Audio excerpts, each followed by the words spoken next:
começar mais uma exposição sequencial. E pelas minhas contas, se nós somarmos os salmos de peregrinação, que foram sequenciais do capítulo 120 de Salmo até o capítulo 134, essa será a nossa 7ª exposição em livros sequenciais. Quem é bom de conta aí, 10% da palavra de Deus nós já pregamos, ok? A Bíblia tem 66 livros, nós pregamos 7, e o Senhor nos dá o privilégio dessa noite de começar mais uma exposição. Nós começaremos a expor o livro do profeta Ageu. Esse é um profeta menor por causa da sua quantidade de escrito, não por causa da sua importância. Apesar de ser o 2º livro menor do Antigo Testamento, meus irmãos, ele é um livro de extrema relevância para a vida da igreja atualmente. A sua mensagem certamente impactará a vida da nossa igreja, transformará o nosso viver. Por isso eu quero convidar você a abrir a sua Bíblia no livro do profeta Ageu, capítulo de número 1, do verso 1 ao verso 6. Se você não sabe onde se encontra o profeta Ageu, chega na metade da Bíblia, no Novo Testamento, volta 3 livros, nós estamos no profeta Ageu. Ageu, capítulo 1, do verso 1 até o versículo de número 6. Na verdade, essa é a parte A desse sermão, ok, meus irmãos? Na outra semana, porque semana que vem é batismo, na outra semana nós meditaremos na parte B. Ageu, capítulo 1, do verso 1 ao verso 6, diz assim a palavra do Senhor. No 2º ano do reinado de Dário, no 6º mês, no 1º dia do mês, por meio do profeta Ageu, a palavra do Senhor veio a Zorobabel, filho de Salatiel, governador de Judá, e a José, filho de Josadaque, o sumo sacerdote, dizendo: Assim diz o Senhor dos Exércitos, este povo diz, ainda não chegou o tempo em que a casa do Senhor deve ser reconstruída. Por isso, a palavra do Senhor veio por meio do profeta Ageu, dizendo: Acaso é tempo de vocês morarem em casas luxuosas, enquanto esse templo permanece em ruínas? Portanto, assim diz o Senhor dos Exércitos, considerem o que tem acontecido com vocês. Vocês semearam muito e colheram pouco. Comem, mas isso não chega para matar a fome. Bebem, mas isso não dá para ficarem satisfeitos. Põe roupa, mas ninguém se aquece. E o que recebe salário, recebe-o para colocar numa sacola furada. Até aqui a palavra do Senhor. Curve sua cabeça. Vamos orar mais uma vez. Pai, nós já cantamos a Ti. Já tivemos a oportunidade de adorá-lo com as nossas primícias, dízimos e ofertas. E agora o Senhor nos dá o privilégio de ouvir a Tua voz, através da Tua palavra sendo exposta. O Senhor nos traga atenção, o Senhor nos traga direcionamento e discernimento. Tua palavra, Deus, nessa noite confronta as desculpas que nós damos ao Senhor. O Senhor nos chama a refletir e pesar o coração diante de Ti, para saber o modo como nós estamos vivendo diante do Senhor. Que o Senhor transforme o nosso viver para a honra e glória do Teu santo nome. Que eu seja, Pai, como Ageu, um simples mensageiro da Tua palavra, que com ousadia e intrepidez vinda do Senhor, pregue fielmente aquilo que o Senhor tem colocado, a Deus, ao meu coração e também através da Tua palavra. Nós oramos tudo isso no santo e precioso nome de Cristo Jesus. Amém. Nós temos irmãos nossos, meus irmãos, que são professores. Alguns professores em escolas, outros professores em academias, e dizem que os professores, eles são muito bons em escutar as histórias contadas pelos alunos para não realizar a atividade ou para dar aquela roubadinha ali na academia, na série, é 10. Aí, você fez 10? Não, eu fiz 5 e olha lá. E aí quando você vai perguntar, ó, chegou o dia de entregar o trabalho, o prazo é hoje. Lá vem a lorota e a desculpa contada pelos alunos. aqueles que não cumprem o prazo determinado para entregar a atividade. Certa vez, quando nós estávamos no seminário, um dos nossos veteranos contou a história de que um dos alunos que estudava com eles se justificava para não chegar atrasado, para chegar atrasado no horário de aula, dizendo que o trânsito ali em Atibaia era muito grande, que o trânsito impossibilitava ele chegar às 8 da manhã na aula. Então ele chegava às 8h30, 9 horas. Detalhe, meus irmãos, ele morava a uma distância que nem precisava de condução. Ele poderia ir caminhando. Mas por que disso? Porque nós somos bons em dar desculpas. Somos bons em arrumarmos justificativas.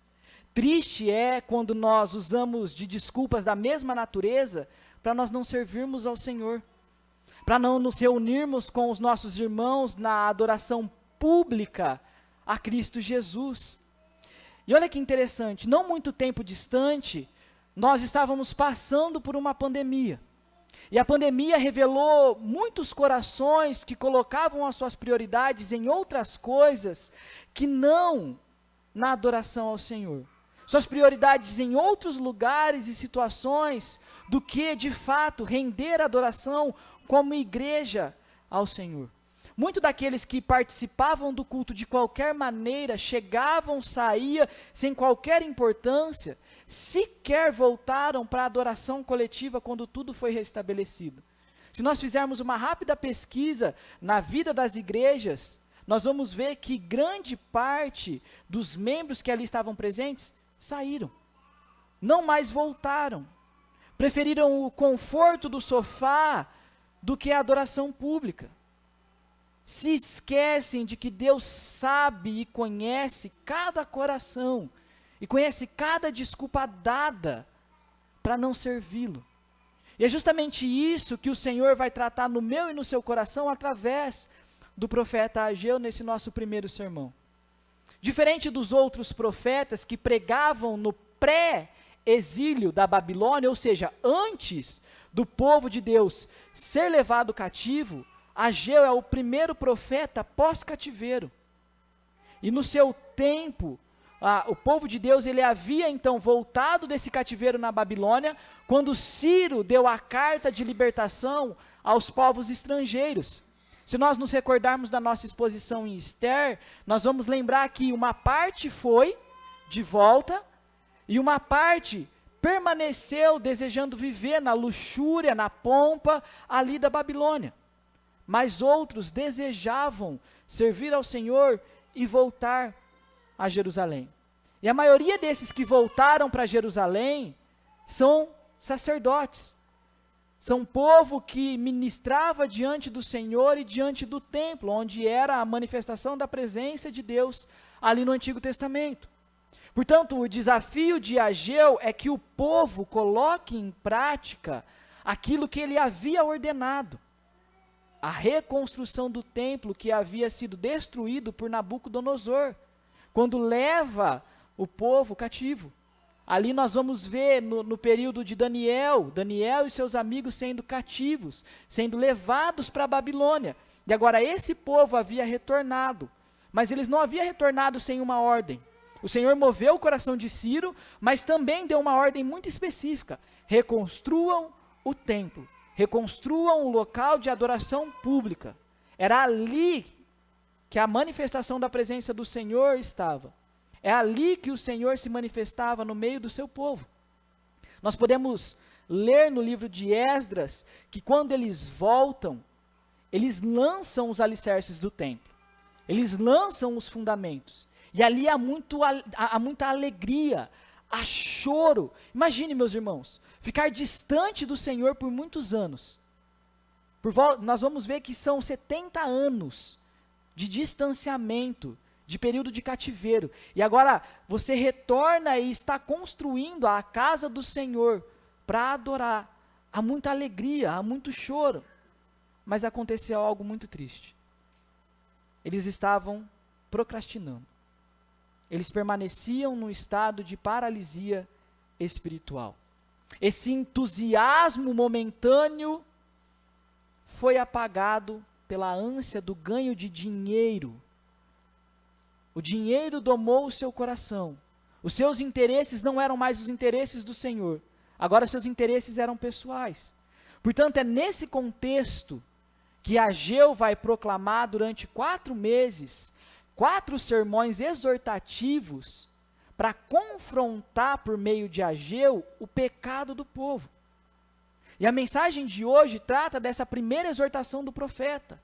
Não adianta nós usarmos desculpas para não servirmos ao Senhor, porque Ele as conhece. Nós devemos, portanto, buscar o Senhor em primeiro lugar. André, passa por favor, obrigado, já está na grande ideia. E é justamente esse o resumo daquilo que nós vamos meditar nessa noite.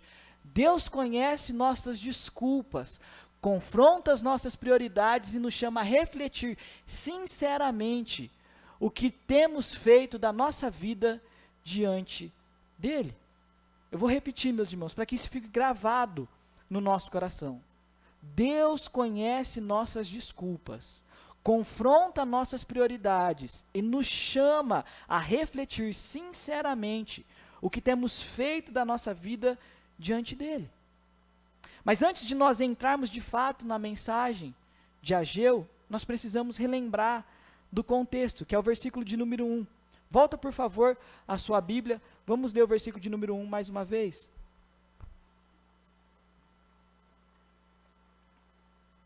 No 2º ano do reinado de Dário, no 6º mês, no 1º dia do mês, por meio do profeta Ageu, a palavra do Senhor veio a Zorobabel, filho de Salatiel, governador de Judá, e a Josué, filho de Josadaque, sumo sacerdote, dizendo. Nosso texto ele começa nos dando informações importantes sobre a época em que essa profecia foi escrita. Nos é informado que é no 2º ano do reinado de Dário. Esse não é o mesmo Dário do livro de Daniel, é outro Dário, meus irmãos. Essa profecia ela é dada no ano de 520, e a datação aqui é provavelmente 29 de agosto. Josué, Ageu e Zorobabel fazem parte dessa caravana que havia regressado depois dos 70 anos de cativeiro babilônico.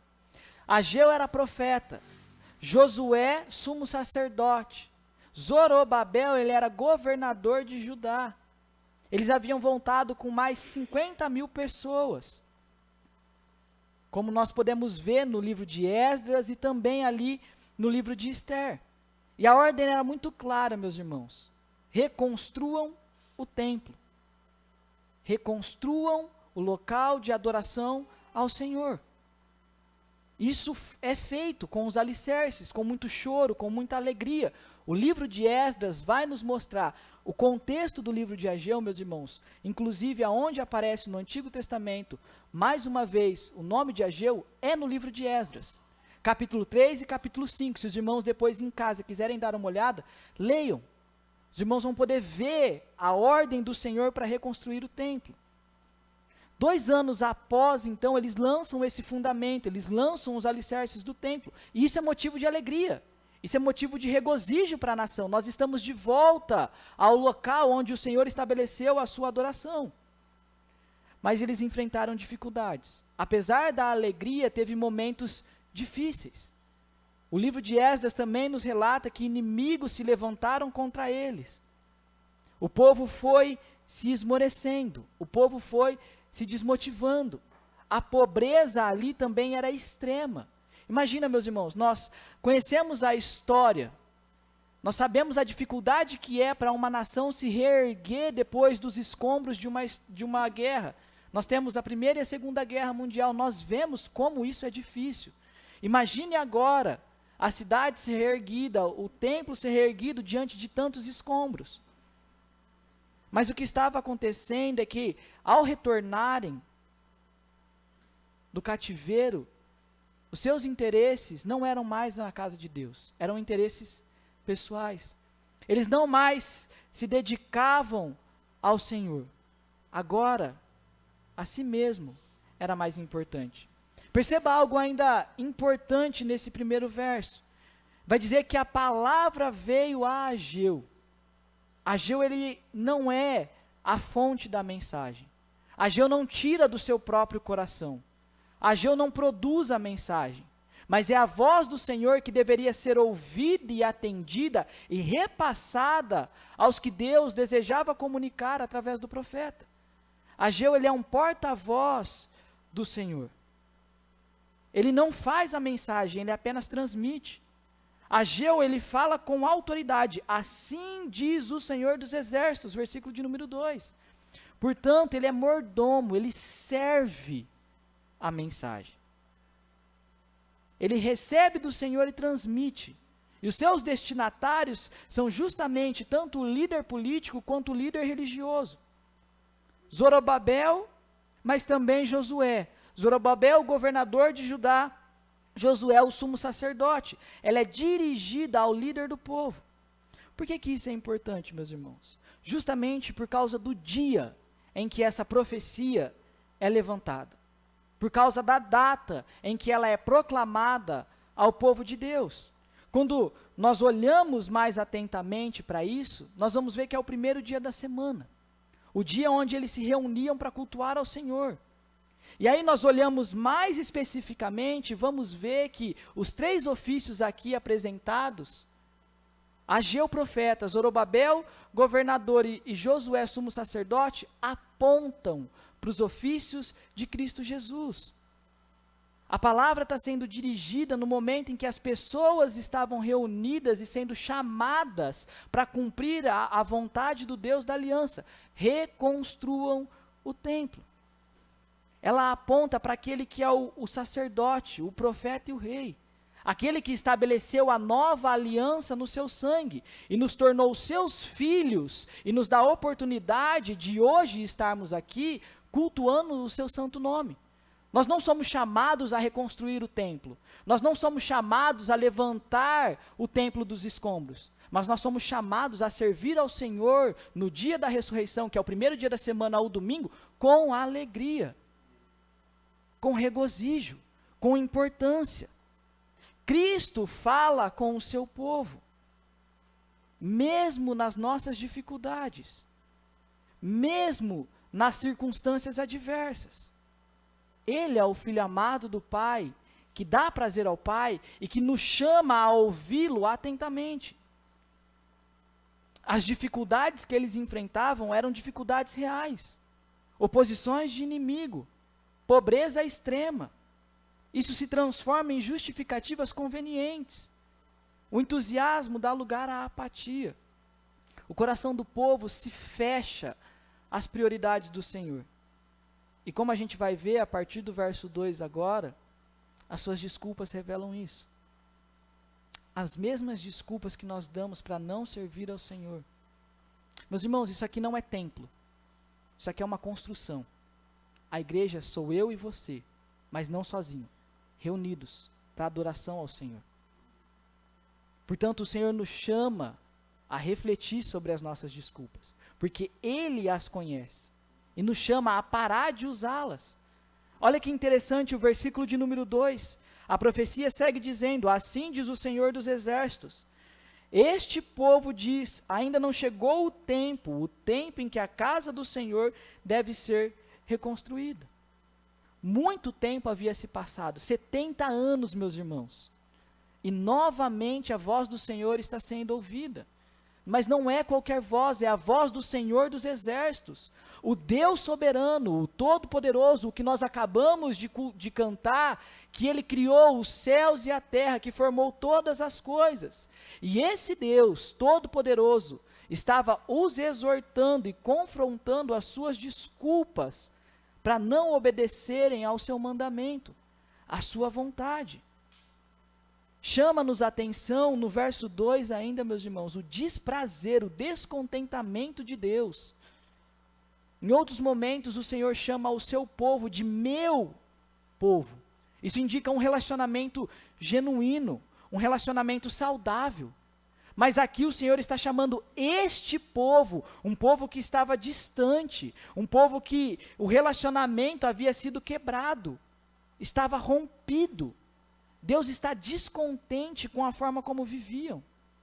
Eles haviam sido levados para o cativeiro por causa dos seus pecados, regressaram do cativeiro, mas ainda permaneciam em pecado. ainda permaneciam em desobediência ao Senhor. A razão de terem sido destruídos por Nabucodonosor ainda permanecia sobre eles: o pecado. Nós acabamos de estudar Abacuque, meus irmãos. Uma nação violenta, uma nação que se comprazia na injustiça, que praticava a maldade, e é levada por Nabucodonosor a cativo. Mas agora eles haviam retornado e viviam sem interesse nas coisas de Deus. Parece que não aprenderam nada com o tempo longe do Senhor, com a adoração do Senhor. O pecado permanecia entre eles. Deus está profundamente descontente. Eles haviam abandonado as prioridades do Senhor. Haviam deixado o Senhor de lado para investirem nas suas próprias casas. Trocaram aquilo que é de mais valioso, os tesouros dos céus, pelos tesouros terrenos, pelos interesses terrenos. Em vez de agradarem ao Senhor, estavam o desagradando com a vida marcada por uma desobediência. E olha a desculpa aqui, olha a justificativa: ainda não chegou o tempo, ainda não é momento da casa do Senhor ser reconstruída. Nós vimos, as razões para isso são diversas: dificuldade financeira, perseguição, oposição, uma cidade que estava sob escombros. Tudo isso contribuía para o desânimo, tudo isso contribuía para a paralisação. Mas a verdade é que eles buscavam se justificar colocando o tempo de Deus à prova. Deus diz: reconstruam. O povo diz: não é tempo. Não é esse o momento. Espera aí. Se a voz do Senhor é clara para reconstruir, por que não atender? O que deveria ser o esforço e o foco das suas vidas, agora estava levando-os a pecar. Estavam em procrastinação. Em outras palavras, meus irmãos, no termo bem popular, eles estavam falando assim para o Senhor: mais tarde eu faço isso aí. Agora eu não quero. Não é momento não. Deixa para amanhã. Hoje eu já tenho muita coisa para fazer. Eu tenho que investir na minha casa. Adiavam aquilo que é inadiável. Será que não parece com as desculpas que nós damos para não cultuar o Senhor? Para não nos reunirmos com os nossos irmãos? Ah, não. Hoje eu estou cansado. A semana foi puxada e eu preciso descansar. Ah, não vou naquela igreja não. Porque aquela igreja não tem classe para as crianças no momento de culto. Eu não vou participar do culto público porque o lugar é muito longe. O bairro é ruim. Quando trocar, quando fizer, quando tiver, aí tá bom. Aí eu vou. Será que não é as mesmas desculpas que nós usamos ao Senhor? Para permanecermos na desobediência, para não servi-lo, para não ouvi-lo e nos atentarmos para os seus mandamentos? Deus está falando para os judeus: as suas desculpas não são justas. As nossas desculpas não são justas. Nós pecamos na desobediência ao Senhor. Deus deseja que os seus adoradores o adorem em espírito e em verdade. Portanto, quando nós usamos de justificativas, de desculpas para não cultuarmos com os nossos irmãos, nós pecamos contra o Senhor. Nós desagradamos a Deus com uma vida de procrastinação. Sem importância alguma o Senhor tem para nós, na nossa vida, na nossa rotina. As nossas adversidades, elas não devem ser desculpas para nós negligenciarmos a adoração pública. É nosso dever obedecer ao Senhor e cumprir com aquilo que Ele ordena. Mas se tem algo que nós somos experts, meus irmãos, nós temos mestrado, pós-doutorado, é dar desculpa. E a gente dá um arzinho de espiritual também nas nossas desculpas. Semana foi cansada, então eu vou descansar porque Deus deseja que eu descanse, porque Ele descansou. Então não vou no culto não. Deus ordena o descanso. E aí a gente perde a oportunidade de obedecer a Deus. Perde a oportunidade de termos isso aqui, meus irmãos. A igreja cultuando ao Senhor. a igreja prostrada diante do Senhor.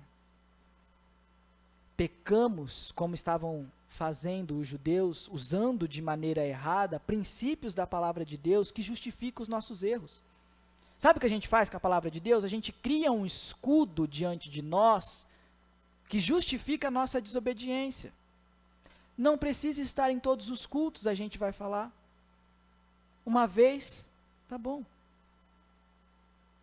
Somos negligentes e acreditamos que nós estamos sendo corretos diante do Senhor. Será que nós nos importamos com o culto verdadeiramente? Porque às vezes, meus irmãos, parece que é uma vez ao mês, quando tem ceia, ou a gente troca a EBD pelo culto, se vem de manhã, não à noite. O culto de oração, então, sem importância alguma. E uma igreja que não ora é uma igreja fraca. Uma igreja que não cultua é uma igreja que adoece. E um crente que se isola da adoração pública se distancia da presença do Senhor.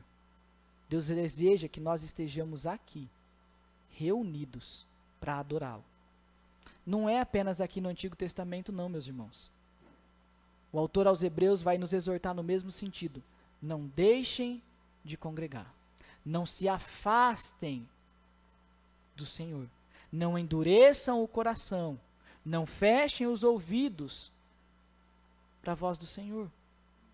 E é por isso que Deus confrontava as desculpas do povo dele e confronta as nossas desculpas hoje também. Verso 3 e verso 4. Por isso, por esse motivo, por essa razão, por vocês estarem se questionando se deve ou não reconstruir o templo, por isso, a palavra do Senhor veio por meio do profeta Ageu dizendo: acaso é tempo de vocês morarem em casas luxuosas enquanto esse templo permanece em ruínas? Meus irmãos, não adianta a gente usar desculpa para fugir de Deus. Jonas é um exemplo disso. Tentou fugir do Senhor e foi encontrado pelo Senhor. Deus usou o mar, Deus usou os peixes, Deus usou a planta para tratar o coração do seu servo. O Senhor conhece as nossas desculpas, meus irmãos. O Senhor conhece o nosso coração. Não tem como nós nos ausentarmos de Deus. Não há coração, não há pensamento, não há desejo que não sejam do conhecimento do Senhor.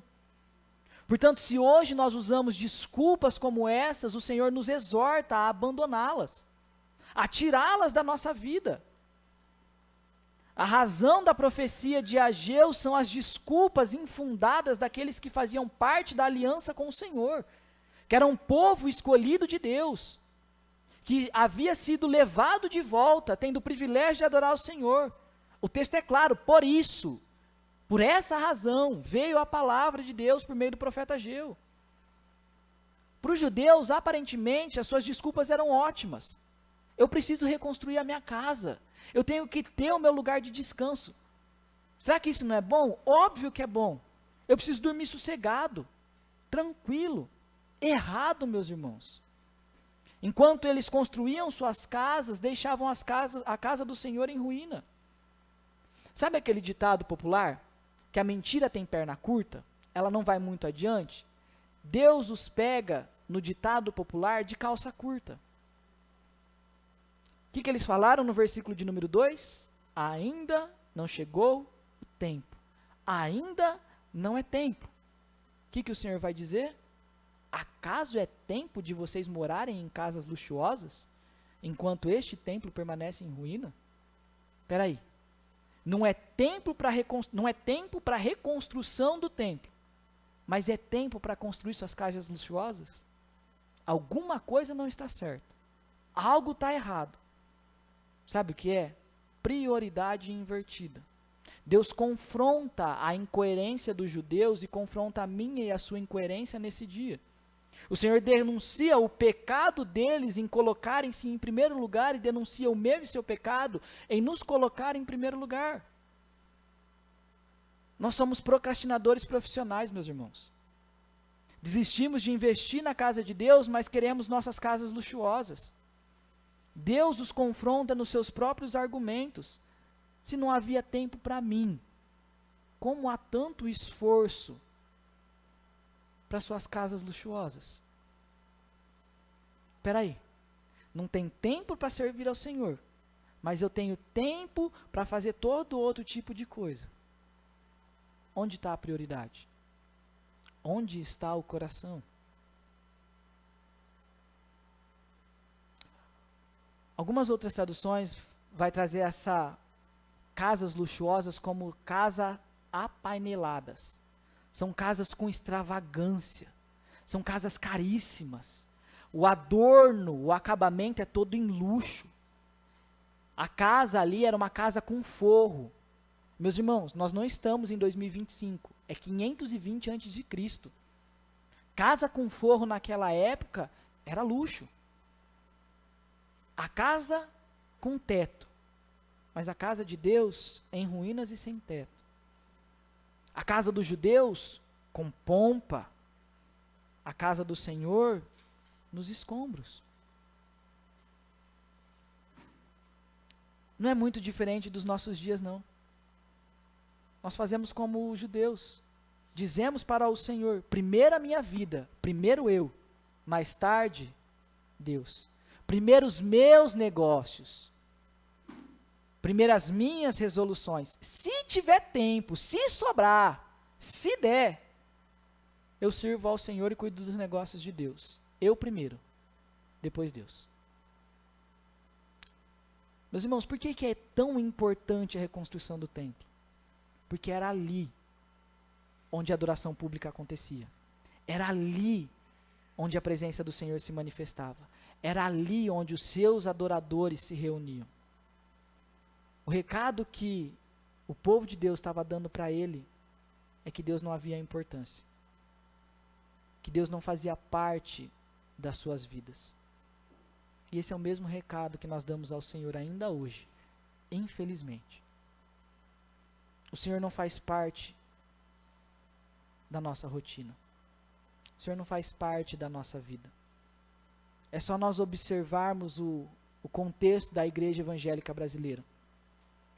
O descaso com o culto público. O descaso com a vida de serviço ao Senhor.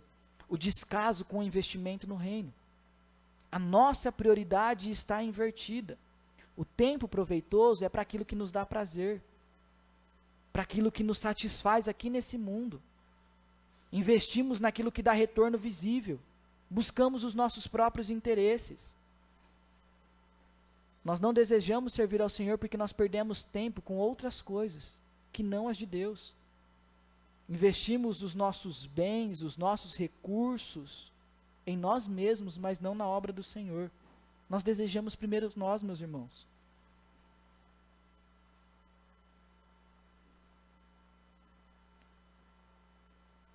Em vez de buscarmos o reino de Deus em primeiro lugar, nós buscamos os nossos próprios interesses. Se Deus está confrontando a incoerência deles, também confronta as nossas incoerências. Nós falamos a mesma coisa para o Senhor. Hoje não é tempo. Hoje não é dia de cultuar. Eu estou cansado. Eu não quero. Só que aí, a gente passa o domingo inteiro enfiado na frente da televisão, assistindo série. Com os episódios todos bonitinhos e colocados em ordem. E ansiando pelo próximo. O filme, então, a gente sabe decor as falas. A chuva pode nos tirar da adoração pública, mas não nos tira do serviço. A distância não é problema para ir no shopping, mas para a igreja. Sabe o que isso demonstra? Aonde está o nosso coração. Porque onde estiver o nosso coração, ali também estará o nosso tesouro. Cristo vai falar que a sua vontade era cumprir com a vontade do Pai. Se nós somos reais seguidores de Cristo, por que nós não desejamos fazer aquilo que Cristo faz? Porque não desejamos cumprir com a vontade do Pai, que é a adoração pública, que é o culto público, que é a reunião do povo lavado pelo sangue de Cristo. Sabe o que a gente faz? adorna as nossas desculpas com desculpas espirituais. Dizemos que Deus deseja a nossa felicidade, que Deus deseja que nós tenhamos tempo de lazer. De fato, Deus deseja e é bom, é necessário, mas não troque a adoração ao Senhor por isso. E aí, à medida que as coisas vão acontecendo e os dias vão se passando, nós deixamos de servir ao Senhor, deixamos de investir na obra, deixamos de participar da adoração pública. E se os irmãos se recordarem, o texto de 2 Timóteo, capítulo 1, nós vimos que a chama do ministério, ela se apaga, mas Deus nos exorta a não termos espírito de covardia. Será que nós não estamos acovardando de participar do culto público ao Senhor? Do serviço ao Senhor? Porque enquanto nós vivemos para nós mesmos, meus irmãos, o templo de Deus hoje, que é o nosso coração, que é a nossa vida, que é a habitação do Espírito de Deus, vai permanecer em ruína. Vai permanecer debaixo dos escombros do nosso ego e da nossa vontade. A habitação do Espírito vai estar a cada dia mais apagada, porque é a nossa vontade que quer se sobressair. É o nosso rumo, é a nossa forma, é a nossa maneira. Meus irmãos, o culto público é um encontro solene que nós temos com o Senhor. É o dia mais importante da nossa semana. É o dia que nós deveríamos ansiar por estarmos aqui, com o coração aberto e desejoso de servir ao Senhor. Porque quando nós somos resgatados da nossa miséria, do nosso pecado, quando na nova aliança pelo seu sangue, Cristo transforma a nossa maneira de viver, a nossa maneira de enxergar o culto, a nossa maneira de servir ao Senhor é transformada. A nossa maneira de estarmos juntos com os nossos irmãos e crescermos na graça do Senhor é transformada. Nós somos regenerados para uma viva esperança. Nós somos tirados do pecado e levados para o reino de Cristo, feitos seus filhos. E juntos nós temos a oportunidade de crescermos, nos santificarmos, nos exortarmos, nos confrontarmos, nos consolarmos. Por isso que o desejo de servir ao Senhor e fazer parte da adoração independe das circunstâncias. Porque eu vou estar aqui com o Vado, com a Marluce, com o Alberto, com a Baixinha, com o Fabinho, com a Patrícia, com a Rosana, com a Carol, com a Ana, com a Rosângela. Juntos, prestando uma adoração sincera e verdadeira ao Senhor. Será que é isso que arde no meu e no seu coração? Meus irmãos, sim, vão haver dias difíceis. Vão haver situações contrárias. Haverá imprevistos, faz parte da nossa vida. Os nossos filhos ficam doentes. O carro quebra, o pneu fura, o Uber não chega. A gente tem alguma circunstância que não dá, mas isso é imprevisto. Não é rotina. Quando a gente deixa de adorar a Deus com desculpas esfarrapadas, o nosso coração permanece em ruínas. Nós estamos falando para o Senhor, o meu interesse está acima do seu, Senhor. Como está o seu coração nesse dia? Como está o meu coração nesse dia? Meus irmãos, essa mensagem vem batendo em mim desde antes da Catarina nascer. Eu comecei a preparar essa mensagem dia 14 de novembro de 2024. E o Senhor vem martelando no meu coração e na minha mente.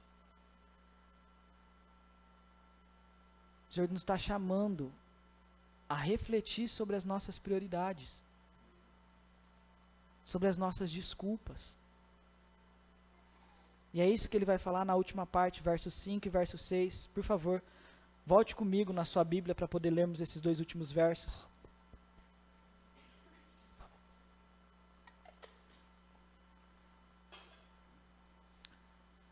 Portanto, assim diz o Senhor dos Exércitos, considerem o que tem acontecido com vocês. Vocês semearam muito e colheram pouco. Comem, mas isso não chega para matar a fome. Bebem, mas isso não dá para ficarem satisfeitos. Põem roupa, mas ninguém se aquece. E o que recebe salário, recebe-o para colocar numa sacola furada. Deus responde a sua própria pergunta retórica enquanto confronta as prioridades dos judeus. Coloquem o coração de vocês à prova. Pesem no coração aquilo que vocês estão vivendo. Olhem para trás. Vejam os acontecimentos. Tem algo estranho. Deus está chamando a considerar o passado, a meditar, a pesar com cuidado.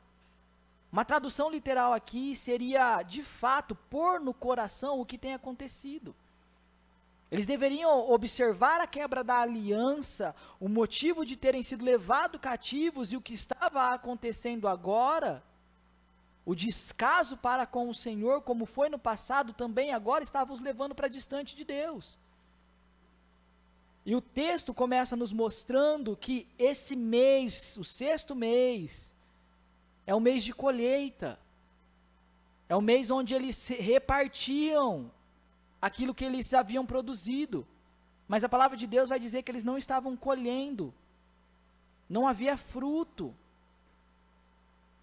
Esse povo havia ficado 70 anos num cativeiro, por causa do pecado, por não obedecerem ao Senhor, e novamente cai no mesmo erro. Não aprenderam com o passado. Sabiam que o passado, que o pecado, melhor dizendo, não compensa. Mas parece que fecha os olhos para aquilo que estão fazendo diante do Senhor e caem novamente no mesmo erro. Quando nós olhamos para o nosso passado, meus irmãos, não é para nos trazer culpa. Pelo contrário. O passado serve de professor sobre a vida cristã. Nós tiramos ensinamentos proveitosos para glorificar a Deus, porque a sua bendita graça, a sua maravilhosa salvação se achegou até nós. O passado mostra onde nós vivíamos e mostra onde nós vivemos agora. Dominado pelas coisas desse mundo, mas agora filhos de Deus por meio de Cristo Jesus. O passado serve para nós abrirmos os nossos olhos para os feitos do Senhor. O Senhor está chamando nós nesse dia, nos convocando a refletir sobre o nosso caminhar, sobre as nossas desculpas, sobre a nossa não valorização do culto, sobre não obedecermos a sua palavra. Será que são justas? Será que são verdadeiras? Será que são coerentes? A gente pode estar aqui, meus irmãos, ouvindo tudo isso, achando muito bonito, mas com o pensamento, com o coração distante daqui. Parafraseando o texto bíblico, onde está a nossa prioridade, ali também vai estar o nosso coração. Sabe por quê? Porque a gente vive pela nossa prioridade. Nós lutamos por ela. Nós valorizamos a todo custo. Será que é adoração ao Senhor? Como os judeus, nós precisamos colocar o nosso coração para pensar. Precisamos pesar os nossos acontecimentos. E é muito interessante o que o texto bíblico segue afirmando. Os esforços empregados de maneira errada vão resultar em frustrações. São 5 as ilustrações que Ageu coloca aqui. Demonstra a frustração e o vazio dos esforços errados. Quem semeia muito, colhe pouco. Quem come, não se farta. Meus irmãos, não sei quem já passou pela experiência de comer, e parece que tem um saco sem fundo na barriga. Não enche. Não satisfaz. Toma água e não sacia a sede. Tá frio, coloca 1, 2, 3, 5 camisas, mas fica com frio, não se aquece. E aquele que recebe o salário tão suado, coloca numa sacola furada, vai perdendo pelo caminho. Por quê? Esforços errados, empregados de maneira errada. É a mesma coisa, meus irmãos, quando nós desejamos algo. Nossa, eu desejo trocar o carro. E aí você conquista o carro, aquilo já perdeu a importância. Aquilo já não tem mais brilho algum para você. O Senhor chama a pesar o nosso coração, pesar o nosso passado, pesar a nossa vida, para ver se os frutos que nós estamos colhendo não é resultado de pecado, meus irmãos. Não é resultado de uma vida desobediente ao Senhor. Não é resultado de não ouvir a voz de Deus. Será que nós não estamos colhendo resultados vazios e insatisfação, porque nós estamos colocando a nossa satisfação e a nossa busca naquilo que não pode nos preencher? A gente pode ter o melhor emprego do mundo. Nós podemos morar nas casas mais luxuosas da cidade. A nossa conta no final do mês pode estar ainda mais gorda. Mas ainda assim seremos os mais infelizes do mundo, se não tivermos a Cristo no nosso coração.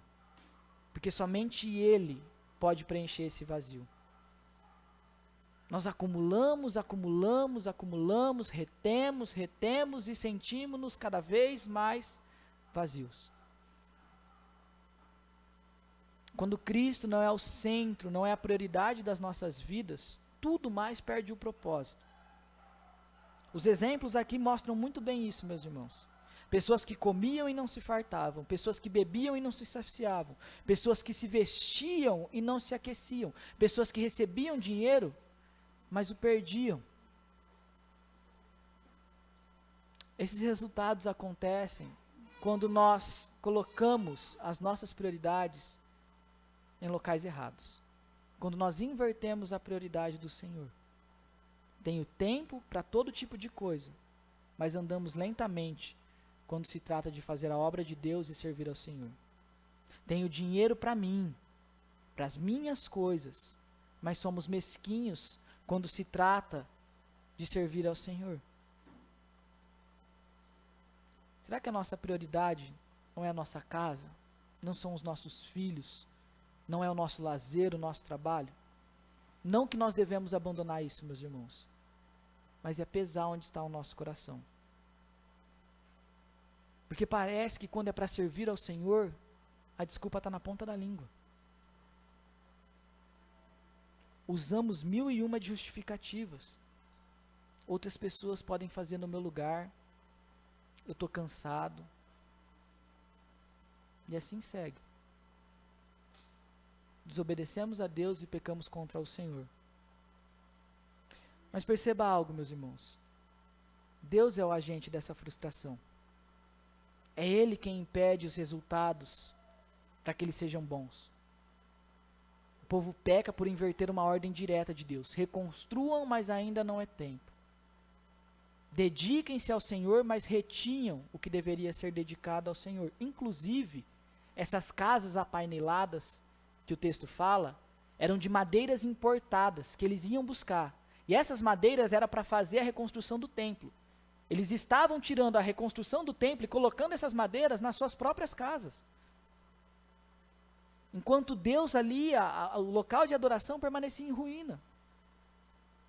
Perceba, meus irmãos, que o texto começa e termina chamando a mim e a você sobre as nossas prioridades, a refletir sobre as nossas vidas.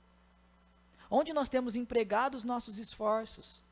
Onde está o nosso tempo? Onde está o nosso recurso? O que é prioridade na nossa rotina? O que é valorizado na nossa rotina? Será que dentro de todas as coisas, meus irmãos, pare e pensa, de verdade, coloque o coração diante do Senhor. Será que dentro de todas as coisas que a gente pode tirar da nossa semana, do nosso dia a dia, o culto ao Senhor deve ser o primeiro? Será que a adoração pública é aquilo que nós devemos tirar em primeira mão da nossa semana? Talvez a gente não tenha pensado nisso, mas na prática a gente age dessa maneira. Temos vivido para o Senhor ou para nós mesmos? Priorizado a nossa casa, não que seja errado novamente, ou a casa do Senhor? O reino de Deus é o primeiro lugar na minha e na sua vida? Já se fez essa pergunta? É possível desfrutar do Senhor sem obediência? É possível se alegrar no Senhor sem obedecê-lo? E a resposta é como Deus está falando aqui para o povo que está voltando do cativeiro. Não. O sermão de hoje, meus irmãos, é difícil. É um sermão exortativo e confrontativo. As perguntas, elas nos desafiam. Porque mostra onde o nosso coração é levado. A colocar o contentamento nas coisas desse mundo. Buscarmos seguranças em sacos furados. Quando Cristo nos alcançou, quando Cristo transformou a nossa vida, descortinou os nossos olhos, transformou o nosso coração em carne e receptivo ao seu evangelho, a vida passou a fazer sentido. As nossas frustrações, as nossas buscas vazias, tornou-se alegria de encontrar-se com o verdadeiro propósito da vida. A graça de Deus abundou sobre nós e preencheu aquilo que estava como um saco furado.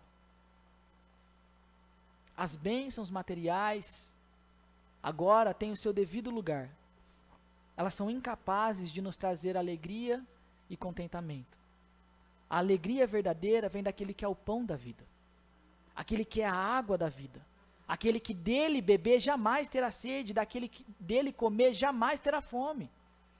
Nós passamos a ser a habitação do Senhor, o templo do Senhor. E somos chamados a apresentar esse templo, esse corpo como sacrifício vivo. É por isso que o Senhor chama a mim e você nesse dia a refletirmos sobre as nossas desculpas, a confessarmos as nossas prioridades invertidas e nos voltarmos a Ele com um coração sincero, sedento e regenerado pela sua graça. Darmos atenção à sua voz e obedecermos os seus mandamentos. Cristo é a razão da nossa adoração. Cristo é o verdadeiro templo de Deus que habitou entre nós, cheio de graça e verdade. Cristo é o motivo do nosso louvor, Cristo é a razão do nosso serviço, Cristo é a nossa felicidade, Cristo é o nosso contentamento. Quando nós invertemos, tudo perde o propósito, tudo perde o sentido. Mas quando nós o colocamos em primeiro lugar, tudo faz sentido e encontra o seu lugar. Pensa no sol. Cristo é o sol que com os seus raios ilumina cada área da nossa vida. A nossa adoração pública, a criação dos nossos filhos, o nosso casamento, a nossa vida de trabalho, a nossa vida em sociedade. E quando nós tiramos o sol, tudo fica em escuridão. Portanto, não inverta a prioridade na sua vida. Não tire o Senhor da sua rotina. O Senhor está chamando a mim e a você a considerarmos as nossas desculpas, olharmos para o nosso passado, olharmos para a vida com Cristo e perguntar a nós mesmos, será que nós não encontramos razões e motivos suficientes para adorá-lo no primeiro dia da semana? Para avançarmos na obra do Senhor com alegria? Sério, pare e reflita. Será que a gente não consegue chegar mais cedo no culto? Será que realmente nós não conseguimos participar das EBDs e do culto de oração? Será que a gente não consegue desligar a televisão mais cedo no sábado para nos prepararmos para estarmos aqui no domingo pela manhã? Ou, à tarde, está tendo Copa do Mundo de clubes, é legal, mas nada se compara a estarmos aqui adorando ao Senhor, meus irmãos. Nada se compara a estarmos aqui proclamando o nome de Cristo. Não é mais o templo do Antigo Testamento. Somos nós, a igreja do Senhor, a sua habitação. Como nós cuidamos dessa casa? Como nós temos adornado? Coisas deste mundo ou do Senhor? Paremos com as desculpas e voltemos agora mesmo ao Senhor. Quero terminar com uma citação de um pastor, que ele vai dizer o seguinte: Jesus não ressuscitou num sábado à noite. O Espírito não desceu em Pentecostes numa terça-feira. Os cristãos primitivos não se reuniam às quartas. João não teve a revelação do Apocalipse numa manhã de segunda. Os dias da semana não são todos iguais. Enquanto há segundas-feiras deste lado da eternidade, o domingo, o dia do Senhor, nos lembra que em breve tudo será domingo. Se nós não desejamos estar aqui, meus irmãos, o que nós faremos na eternidade com o Senhor? Curva sua cabeça. Vamos orar. E depois da oração, meus irmãos, nós vamos cantar uma música em resposta ao sermão pregado. E ela vai dizer: lá está o meu tesouro, na eternidade com o nosso Senhor.